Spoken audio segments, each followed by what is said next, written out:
जिसका मुझे इंतजार था दोस्तों वो आ गया, डायरेक्ट नाम लिया गया, उसका कनेक्शन भी है उसका जो लोग के किरदार के साथ। कौन है वो आदमी और क्या है वो कनेक्शन, उसे जानने के लिए आपको स्पॉयलर्स का सामना करना पड़ेगा, इसलिए मैं बजा देता हूँ स्पॉइलर अलर्ट घंटी, क्योंकि ये है आगथा ऑल अलोंग एपिसोड 3 का ब्रेकडाउन। पर उससे पहले लाइक सब्सक्राइब कर दीजिएगा, नोटिफिकेशन घंटी बजा दीजिएगा ताकि अपडेट मिलते रहे आप लोगों को। और वेलकम टू द चैनल जो प्लेटफॉर्म है एमसीयू, डीसी और फिल्मों की हर खबर का जस्ट अ रिव्यू। आ गया मेफिस्टो, एमसीयू में आ रहा है मेफिस्टो, फाइनली नाम लिया गया उसका directly. Be a demon or an agent of Mephisto. दिल गार्डन हो गया। वो आदमी जिसके बारे में हम सब सोच रहे थे कि दिखने वाला है वांडाविजन सीरीज में, क्योंकि ये ऐसे डायलॉग सुनने को मिले थे हमें। The devil's in the details, Bev. That's not the only place he is. उसका फाइनली नाम लिया गया है। कौन है मेफिस्टो? मेफिस्टो है एक एक्स्ट्रा डिमेंशनल डीमन जो रूल करता है एक आग लगी हुई डिमेंशन को, जिसे बुलाया जाता है हेल, यानी हेल का राजा। डॉक्टर डूम के माँ बाप को किडनैप किया उसके बचपन में, गोस्ट राइडर को उसके पावर्स दिए, वांडा को उसके बच्चे दिए, फिर उसे चुरा लिया कॉमिक्स में, और फाइनली स्पाइडरमैन को भी मैनिपुलेट किया। मार्वल का ऑलमोस्ट हर हीरो या फिर विलन के साथ कनेक्शन है मेफिस्टो का कॉमिक्स में, जो अटकलों के मुताबिक दिखने वाले हैं आयरन हार्ट सीरीज में, पता नहीं क्यों। और किरदार को निभाएंगे साशा बैरन कोहेन।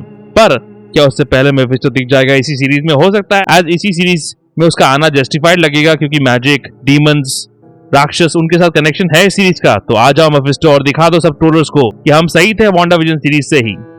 बात तो सही है। जो लोग का मिस्टीरियस किरदार से भी कनेक्शन लग रहा है मेफिस्टो का, क्योंकि जेनिफर जो मेफिस्टो का नाम लेती है वो मेंशन करती है एजेंट ऑफ मेफिस्टो को, जो वो लोग होते हैं जिन्हें मेफिस्टो दुनिया में भेजता है उसकी तरफ से माइंड मैनिपुलेशन करने के लिए। मुझे लगता है जो लोग का किरदार टीन हो सकता है आगथा का बेटा निकोलस क्रैच ही, जिसे इस एपिसोड में कंफर्म किया गया बेचा गया था मेफिस्टो के पास, ताकि आगथा बुक ऑफ डार्कहोल्ड को मेफिस्टो से ले पाए। मेफिस्टो ने ही टीन का रीइंकार्नेशन किया होगा मिली कैप्लन, और शायद मेफिस्टो ने ही उसके पेरेंट्स को कुछ कर दिया होगा, इसलिए टीन के माँ बाप के बारे में मेंशन होने पर टीन कहता है ये Someone really needs to call this kid's parents. Oh, I'm 100% positive they're asleep. और इसलिए टीन विचेस रोड पर जाना चाहता है डेस्परेटली, ताकि उसके माँ बाप को मेफिस्टो के चंगुल से बचा पाए वो पावर्स पाने के बाद। इसीलिए मेफिस्टो का नाम सुनते ही टीन का बॉडी लैंग्वेज बदल जाता है, उसकी आंखों में गुस्सा दिखता है, और उसके हाथ को देखिए तो गुस्सा तो आया है टीन को भाई। That was a lot scarier a second ago. यानी कि मेरा थ्योरी है कि टीन है आगथा का बेटा निकोलस क्रैच का रीइंकार्नेशन, जिसे मेफिस्टो ने किया है रीइंकार्नेट एज बिली कैप्लन। फाइनली मेफिस्टो ने उसके अभी के पेरेंट्स जेफ और रेबेका कैप्लन को कुछ कर दिया होगा, जिन्हें बचाने के लिए टीन अब विचेस रोड पर चल रहा है, इसीलिए वो आगथा के पास आया है ताकि उसे पावर्स मिले। अगेन इसीलिए कोई भी विच ये सुन नहीं पाती कि टीन एक्चुअली है कौन, क्योंकि उनके हिसाब से उस पर किसी ने मंत्र डाल दिया है, जिसे वो लोग कहते हैं सिजिल। और मेरे हिसाब से ये मंत्र डाला है मेफिस्टो ने ही। कोई ना कोई एंड गेम तो है मेफिस्टो भाई साहब का, जो चाहता है कि ये सारे विचेस रोड को पार करे। जब सारे विचेस इस मिस्टीरियस घर के अंदर घुसते हैं, इसके दरवाजे पर बना हुआ फेजेस ऑफ मून का विचक्राफ्ट से काफी गहरा नाता है, और बाकी ये एपिसोड में भी मून की इमेजरी दिखने वाली है। इस मिस्ट्री घर के आर्किटेक्चर को देखकर विचेस एक शो का नाम लेते हैं, जो एक्चुअली रिप्रेजेंट निकोल किडमैन के शो बिग लिटिल लाइज पर, जो अमीरों की कहानी कहती है, पर एक्चुअली शो का नाम ये लोग गलत देते हैं। ये लोग उसे बुलाते हैं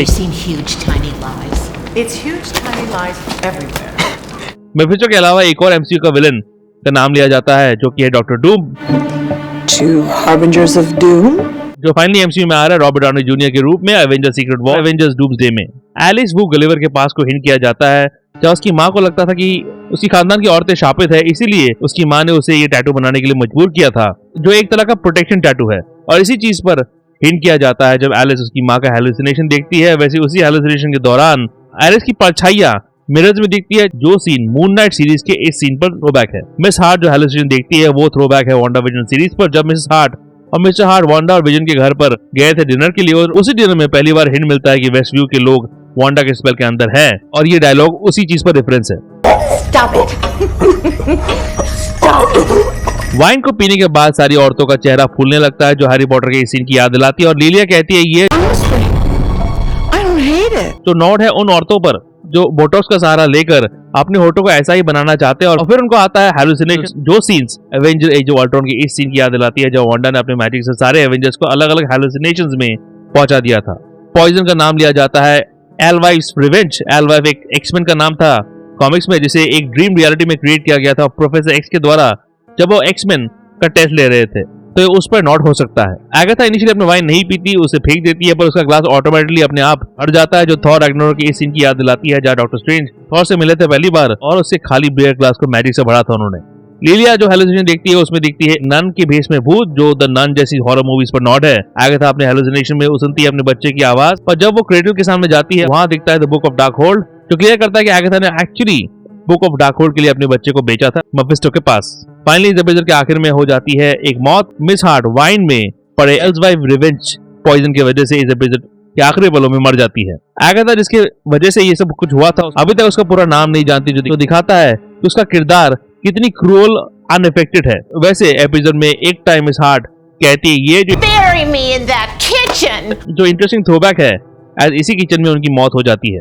ये सीरीज मुझे बड़ा मजेदार लग रहा है। मेरे लिए मार्वल वालों को इस तरह के एक्सपेरिमेंट डिज्नी प्लस पर ही करने चाहिए और सुपर हीरो ट्रूप वाले प्रोजेक्ट्स को बिग स्क्रीन के लिए रखना चाहिए। जैक शेफर का डायरेक्शन भी कमाल का है। हेलुसिनेशन के वक्त कलर्स अचानक चेंज हो जाते हैं तो ड्रीम और रियलिटी के बीच डिफरेंसेस दिखाते हैं, व्हिच इज ब्रिलियंट। सारी कास्ट की बीच केमिस्ट्री कमाल की है। ह्यूमर और थ्रिल का मिश्रण अच्छा रखा गया है और ह्यूमर हंसाता भी है। पर सबसे अच्छी चीज जो इस एपिसोड में हुई है वो है ये मेफिस्टो इज कंफर्म्ड और मैं आसमान में उड़ रहा हूँ। लाइक सब्सक्राइब कर दीजिएगा। कैसा लगा ये थर्ड एपिसोड कमेंट सेक्शन में बताओ। चलिए करते हैं डिस्कस। थंडरबोल्ट ट्रेलर का बैकग्राउंड वीडियो आखिर में है, चेकआउट जरूर कीजिएगा। इसे एमसीयू रिलेटेड वीडियोस के लिए देखते रहिए। Just in review